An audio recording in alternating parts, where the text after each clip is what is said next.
Good afternoon, viewers and my dear learners. I'm Dr. Mitoo Das. I'm from the discipline of Anthropology, School of Social Sciences at IGNOU.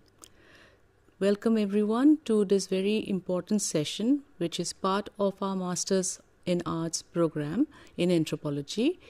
And this course is part of our revised course, which is called Social and Cultural Anthropology. The code is MAAN 103.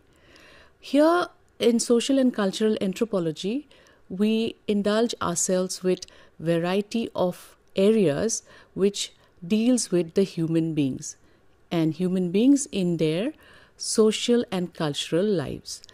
What do we do here though? Maybe as students of masters, you are already aware about the broad contents of what social and cultural anthropology entails. It studies society, how society exists, and in it, how cultural behavior is understood. When we say culture, it means the way of life of people, how they live their lives, how they are part of various social institutions, how they deal with everyday practices, how they live and experiences their lives is all what we deal with in social and cultural anthropology. Today specifically, I bring to you a part of social and cultural anthropology, which is a core content of the main course. This is how social and cultural anthropology is connected with various other disciplines and, allowing it that interdisciplinary face and making it a very wide and broad subject, so to say. So, students, let us now try to understand what is this interdisciplinary aspect of anthropology, more so what is this interdisciplinary aspect of social and cultural anthropology. See, social and cultural anthropology becomes a vital part of social sciences, and in social sciences we have many other disciplines like economics, history, sociology, political science, so on and so forth. So here, if you notice, and I'm sure you all must be aware, that somehow or the other, all these disciplines are studying human beings in various aspects. Sociology looks into the social structures of human beings, whereas economics looks into the money aspect, the financial aspect, how exchanges take place, how things are produced, how things are consumed, and how they are then delivered. Or for that matter, history looks at memories, identities that were created in the past and how they are documented and are placed before us as written documents. Or political science, which deals with governance and state and nationhood. So all this at its gamut has individuals or human beings, and in this the connection of social and cultural anthropology becomes vital when we look at all these subjects. Though they are very distinct in their own ways, but they do have some connectivity or the other which enhances these courses, these disciplines in a better way. So learners, let's not waste our times anymore and just move ahead with each discipline that we plan to cover today in this discussion and see what each entails, along with its connection with social and cultural anthropology. Well, again, before I completely enter into the field of social and cultural anthropology and its allied sciences, let us give you a brief introduction to what social and cultural anthropology is. Anthropology is human.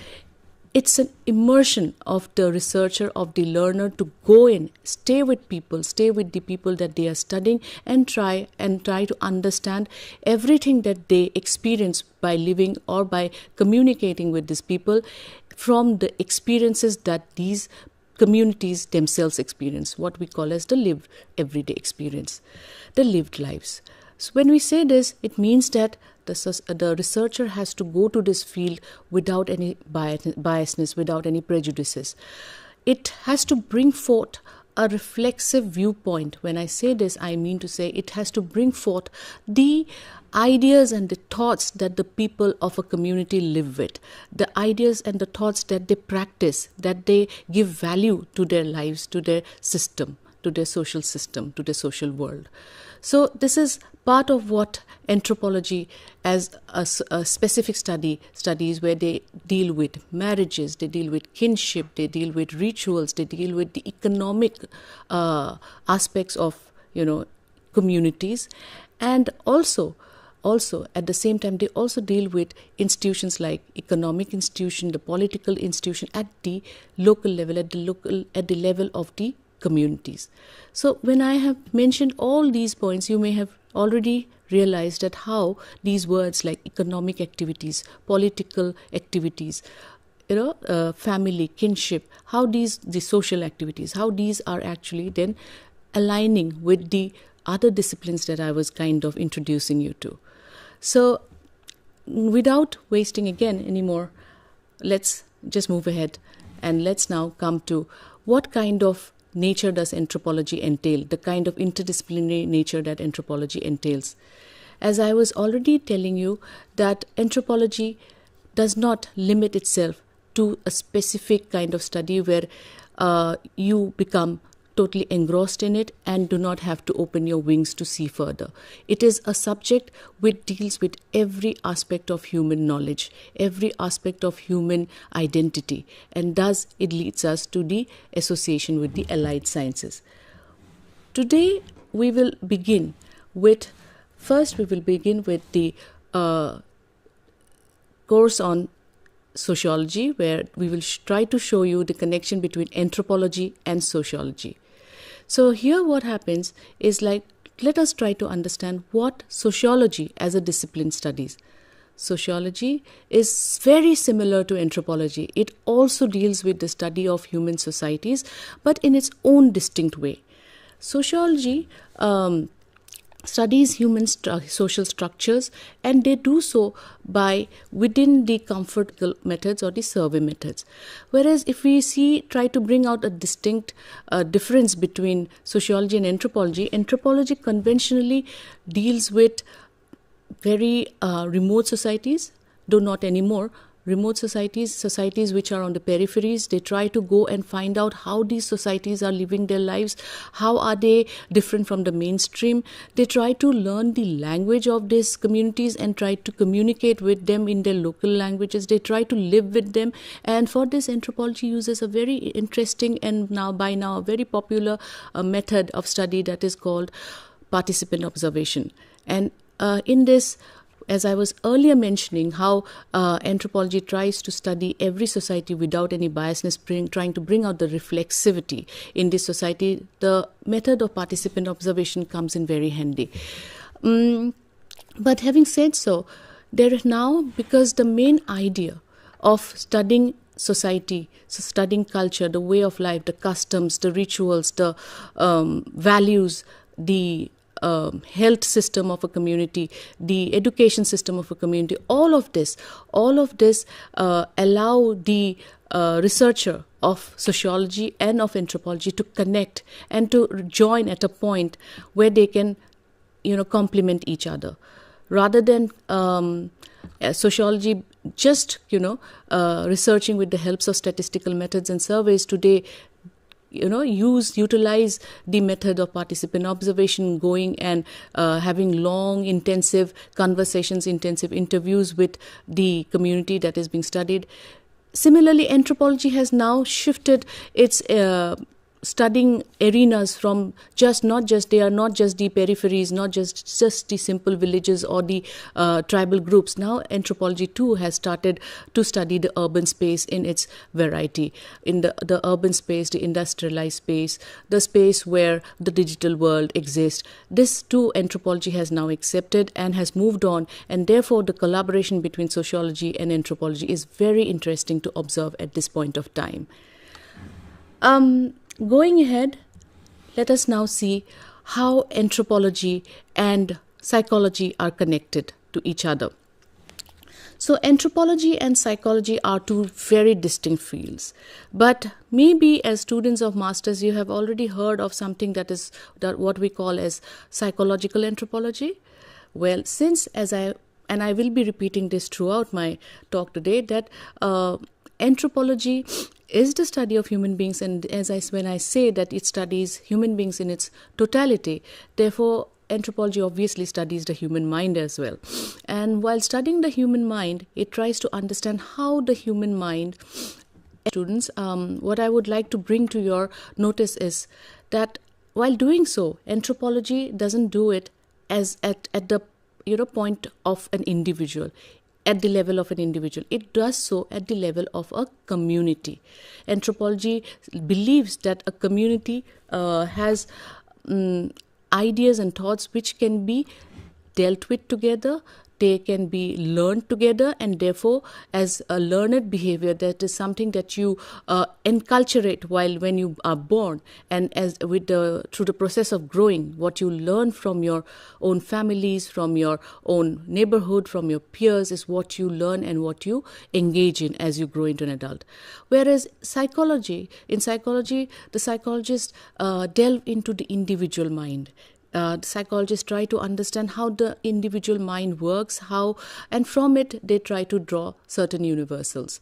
Looking at anthropology again, anthropology interests itself to research the human way, the cognition that human beings develop or show through, again, their intensive methods of ethnography, where participant observation is one important aspect.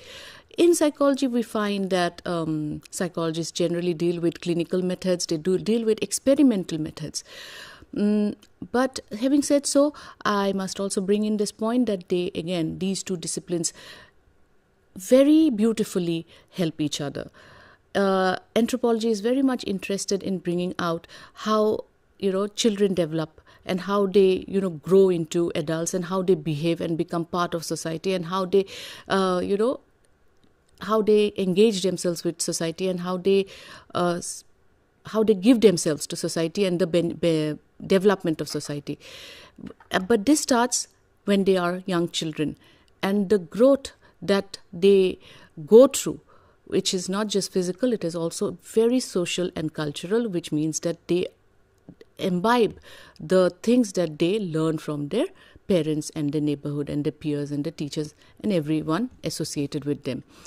In this growth, we also try to see the kind of dependency that develops, the kind of knowledge that they build in. And similarly, psychologists also study similar things in context of children and how they develop. Another part where psychology and anthropology can converse is where health is concerned. Ill health or the absence of good health is seen in various societies, in various communities, as anthropology has studied, from the context of culture. Health does not always mean that you are physically unwell, and therefore there is an anatomical or a physiological reason behind it. How anthropologists have observed that many communities explain very differently about what health or ill health would mean. Maybe somebody is very ill today, they would say that it is because of it rained too much yesterday, and I am ill because the rain was all right, but what I dreamt was more than what I actually saw. So the reasoning that was given or is given is to the dream, or something like I had too much food yesterday and somebody saw me eating and was complimenting me, saying that, wow, you can eat so much, and I fell ill today. So rather than noticing that the illness could be because of eating too much and not because somebody saw and commented on it, the community has developed certain notions by which the community would see that it is because of जिसको हम कहते हैं नजर लगना that the person fell ill. So psychology also studies this kind of methods and ways of how the individual brain works, the individual mind works, and how all these can also affect or influence a person's or a community's mental health. So these are certain associations that anthropology and psychology have with each other that needs to be taken forward more, and we are also seeing a very interesting development with these two disciplines in how they are connecting with each other and moving ahead. Now, the next part that I will be talking about is anthropology and history. What is history? We all know history is nothing but via various documents that we have with us, via various learning material that we have with us, but it is all written and documented, right? What does anthropology do differently than history, and how, if then it is different, again it is connected with history? Well, Anthropology also tries to collect the history of people, but in a very different manner. What anthropology does is like it studies the present cultures, present communities, as I have already said, through the method of ethnography, and it then focuses or it concentrates on the experiences that people have had and the stories that they have heard about their ancestors from their grandparents, from their great-grandparents, and how these oral stories, these oral traditions or these folk tales have passed from one generation to the other, telling us a story about their own past. It's about how they have seen a society or their own society develop through what they have heard through their own community, through their own people, right? This is not documented in written form always. Sometimes it may be enacted in the form of songs, sometimes it may be enacted in the form of dramas, but say myths, mythology that you see sometimes which are enacted may tell something about the history of that community. Or very beautiful fantasy stories that you may heard have some connection with the history of that society. So these are ways how people keep their history or their past alive, and this is what anthropology tries to bring out, whereas, as I was saying, history tries to bring in lived experiences via written documents. But in today's world, in today's academic, historical and anthropological world, they have tried to blend